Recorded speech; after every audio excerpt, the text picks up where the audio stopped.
Welcome back, Gamer Geeks. Nintenjoel here once again, and this time I have kind of a video response to the HappyConsoleGamer, who oddly enough is the only other person I've actually done a video response to. So this is number 2 for him because I guess he always has interesting topics. So if you're interested in interesting topics related to retro gaming and sometimes even new gaming, check out HappyConsoleGamer. I just really love his channel. Just really good stuff.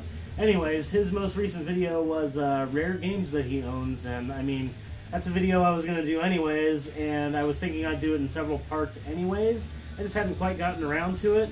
So thanks for kickstarting me on that, HappyConsoleGamer. That's awesome. And so I'm going to do 5 for the response, and I think if I do a couple more parts, it'll probably just be 5 games every part. So this time I have 5 games, and oddly enough, they're all from different consoles, which is pretty cool. So, in chronological order of when they were released, I have Contra Force for Nintendo, and this game has really shot up in value a lot recently. It's just not easy to find, and what's interesting about this game is that it was originally not a Contra game. I guess in Japan, if I get the story wrong, please correct me, but I guess in Japan this was not a Contra game, it was known by something else, and they decided to slap the Contra label on it and sell it to the American audience as a Contra game, I guess to sell more units because they thought it would sell more units. So anyways, that game has shot up in value quite a bit, and what's cool is I got that game from a game store who knew their prices, but it was all through trades, and what I paid for the stuff I traded in was probably, $30. So I got a really good deal on this game. This game generally goes for about $80 to $90 now, sometimes less, but it's definitely gone up to the $80, $90 range as of late. The next game I have for you I got a long time ago, and I'm very proud to own this. This is Demon's Crest for Super Nintendo. And I actually got this with another very rare game, which I probably won't show you, so I'll go ahead and tell you what it was. But this was Demon's Crest and Nosferatu for Super Nintendo, and I got both games for, I believe, $40 at a game store. How I managed that, I have no idea, but basically I was going to take a walk, and they were like, no, we'll sell it to you. And they sold it to me for $40. Demon's Crest has a little bit of like sticky stuff from a label that I think I might be able to get off at some point in time, but I'm going to save that for a video so you guys can see how I do that.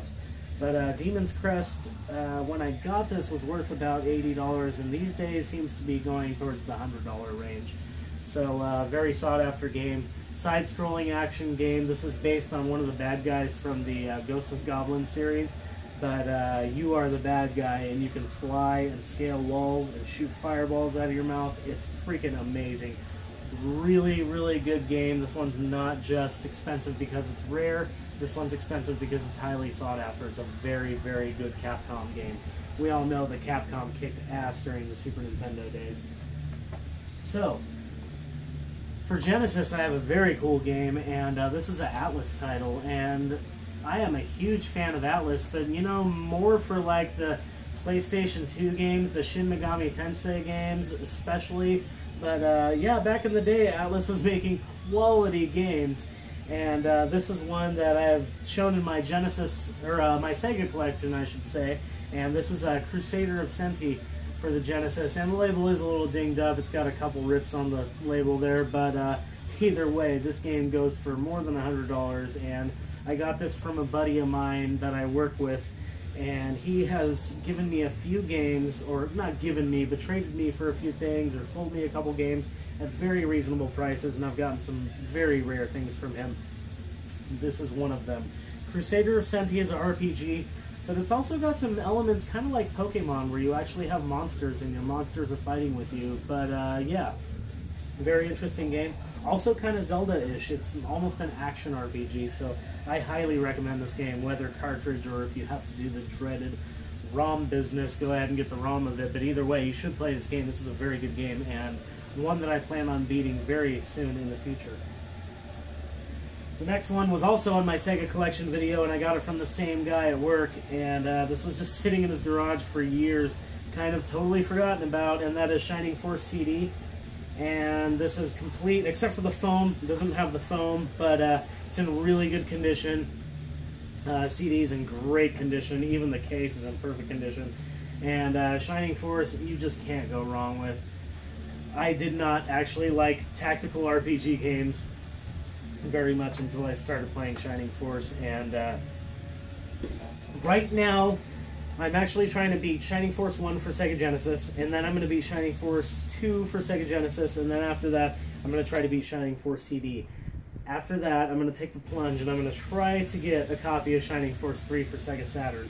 I believe it's Saturn that it's on, but yeah, that's an expensive game, but I want to beat all these games. They are excellent. If you have not played Shining Force and you like games like Ogre Battle, or Final Fantasy Tactics, any of the Final Fantasy Tactics, this is very much like that. Maybe a little bit more primitive, maybe not as polished, but damn, a lot of fun. Just a lot of damn fun.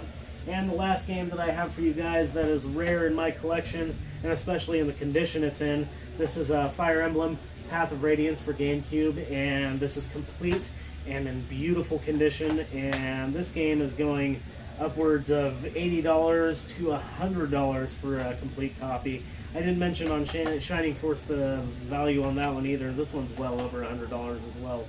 But Fire Emblem Path of Radiance is, I always run across copies of this only.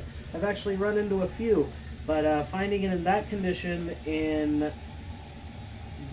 that condition for the price that I got it for is what I'm trying to say. I actually remember what I paid for this, and it was a while ago, but I remember paying $15 for this and driving home just freaking yelling, yes, yes!